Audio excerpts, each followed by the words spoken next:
রেস্টুরেন্টের খাবারের স্বাদের কাছে এখন তো আমাদের বাঙালির ঐতিহ্যের খাবারগুলো হারিয়েই গেছে। আজ আমি তালের বিচির খাট্টা রান্নার কথা বলছি।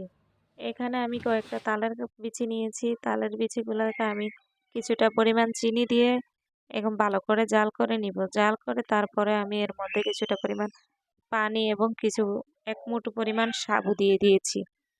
তারপরে কিছুক্ষণ জাল দেওয়ার পরে এখানে আমি দারুচিনি, এলাচি, তেজপাতা দিয়ে দুধ দিয়ে দিয়েছি।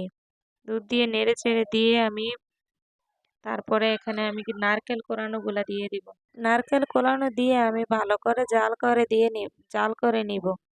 এখানে জাল করা হয়ে গেলে তারপরে এটাতে আমি বাগার দিয়ে দিয়ে নিব। এখানে বাগার দেওয়ার জন্য আমি এখানে গড়ে নিয়ে এসেছি।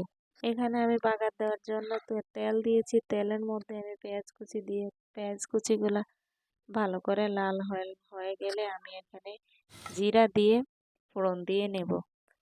আমাদের এই খাবারগুলা আমাদের বাড়িতে দেখতাম যখন মিলাদ পড়াতো তখন এটা মাস্ট থাকতই। কিন্তু এখন আর কালের বিবর্তনে এসব খাবারগুলা এখন আর ওই রকম ভাবে কোনো অনুষ্ঠানে দেখা যায় না। দেখা যেত যে কয়েকটা মানে ইয়ের পরে এটা দেওয়া হতোই। তখন দেখা যায় যে আমাদের বাড়িতে এটা গুড় দিয়ে রান্না করতো। বাটালি গুড় বা খেজুরের গুড় দিয়ে। ওর খেজুরের গুড় বা বাটালি গুড় দিলে ঘ্রাণটা অনেক সুন্দর হয়। কিন্তু এখন তো আমার ঘরে গুড় নেই, সেজন্য আমি চিনি দিয়ে করলাম। গুড় দিয়ে করলে ঘ্রাণটা অনেক সুন্দর হয়। খেতেও অনেক বেশি মজা লাগে। তারপরে এখানে আমি ফোড়ন দিয়ে এইগুলো এগুলো ঢেলে দিয়ে বাগার দিয়ে নিয়েছি।